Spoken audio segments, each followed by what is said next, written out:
United States President Donald Trump is actively praising dictator Putin for the absolutely failed talks with Witkoff in Moscow and is directly blaming Ukraine and Europe for disrupting his brilliant peace plan. And this position of Trump led to the fact that in Europe itself, Trump was accused of betraying Ukraine and the West and of making a secret deal with the Kremlin. Today, United States President Donald Trump stated that after the meeting in the Kremlin, Special Envoy Stephen Witkoff and the president's son-in-law Jared Kushner got the impression that Vladimir Putin wants to end the war as soon as possible. And right then, Trump simply revealed his true nature, because in the same breath, Trump stated that Putin really wants to do business with Americans. Therefore, Ukraine should stop being so stubborn and simply accept the Kremlin's terms and not interfere. Also in unison with Putin. Trump accused Europe of not wanting peace and of sabotaging his brilliant peace plan, which he didn't even write himself. And against this backdrop, experts claim that Putin has found Trump's weak spot. He lures him with lucrative business deals, then cancels them himself, then ties the business to the war against Ukraine, and so it goes in circles. All this pulls Trump into endless talks, and Putin hopes Trump will eventually tire of the hassle and walk away, leaving Russia and Ukraine to deal with each other. My name is Alexei Pichi. Let's discuss this topic, but first please subscribe to this channel, like the video, comment below, and join my Telegram channel, Pichi News. The link to it is in the description of this video. There we publish breaking news as it comes in. Thank you.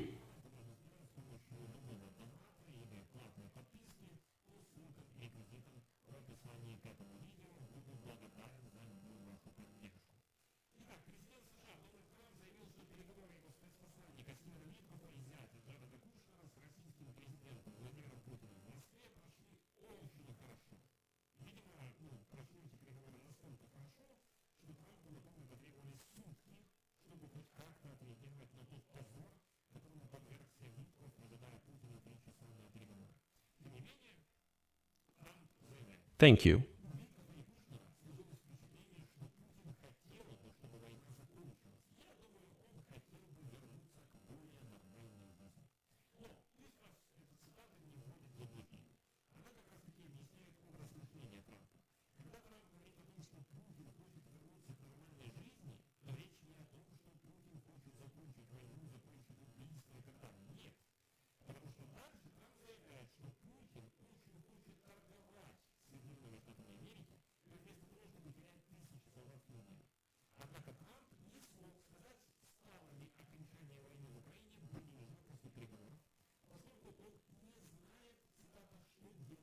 Thank you.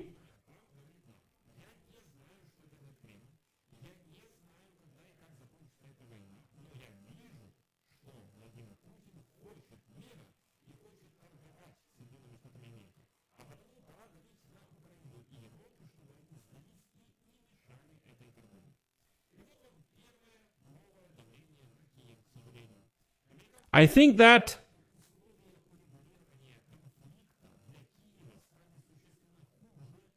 when I was in that office, in the Oval Office, I talked about the lack of trump cards.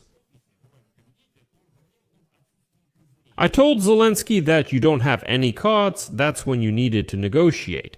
If I had been president instead of Joe Biden at the time, there wouldn't have been a war and Ukraine would have had all their territory.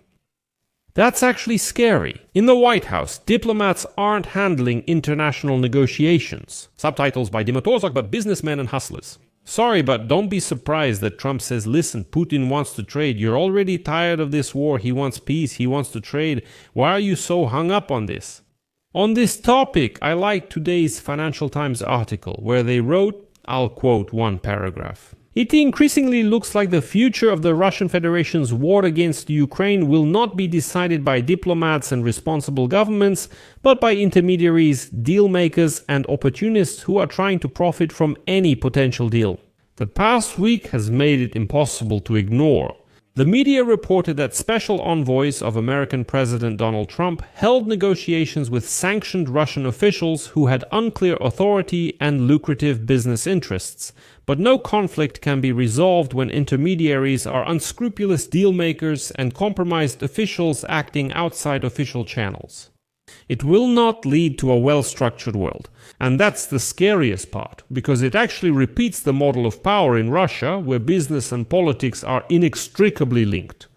The negotiations are being conducted by the same kind of businessmen close to the Kremlin. How is this different from Moscow? This is how Trump's current foreign policy differs from what the Kremlin is doing. In fact, businessmen close to the president are conducting the negotiations, and Putin realized that he managed to hook Trump. It was clear from the start that the recent Kremlin and American talks were unlikely to bring peace to Ukraine. After about 5 hours of talks, long but fruitless, the special representative of the United States President Steve Witkoff and Trump's son-in-law, Jared Kushner, left with practically nothing. Russia made no concessions, and Putin did not soften his demand that Ukraine hand over the entire Donetsk and Luhansk regions. No agreement was reached on NATO membership or European security guarantees for Ukraine. No direct talks with Ukrainian President Volodymyr Zelensky were arranged. There was nothing. The Kremlin claimed it doesn't reject new United States proposals, but finds some unacceptable. Moscow has done this for years. A more realistic revelation was expressed. At the summit in Brussels, the alliance made it clear that it does not place much hope in Putin's evasions and half-promises. The Europeans instead decided that it was time for tougher measures. The European Union announced the end of all imports of Russian gas by 2027. This is an economic blow to Moscow, which has earned about 108 billion euros from selling gas to Europe alone since the full-scale invasion of Ukraine. This is more than half of all of Russia's gas export revenue. For his part, President Zelensky hopes to present his position directly to President Trump and urge him to put pressure on Russia. But, as the Times writes today, quote, "It is unlikely that the United States president will respond with much enthusiasm. Moscow has probably correctly calculated that it only needs to tempt Donald Trump a little with the prospect of a big business deal and then deliberately shatter his expectations."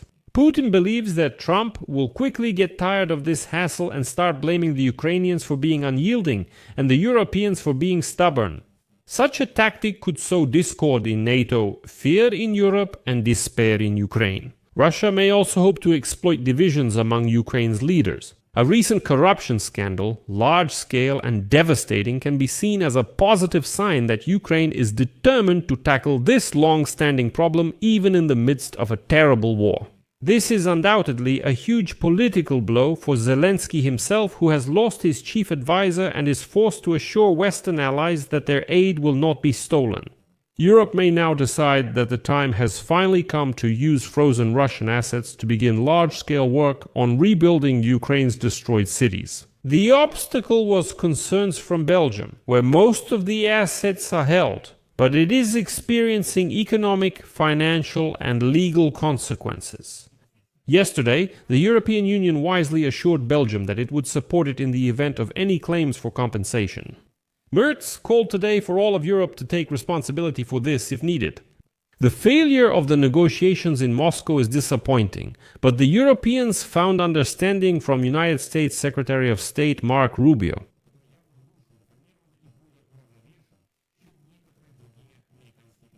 The only question is whether Rubio will be able to convince Trump to firmly stand up to Putin. After all, right now Trump looks like someone who, like a donkey, is following a carrot tied to his nose. I'll leave it at that. Share your opinions and conclusions in the comments below this episode, subscribe to the channel, hit the bell, and don't forget to like. That's all for now. Take care of yourselves. Goodbye, everyone.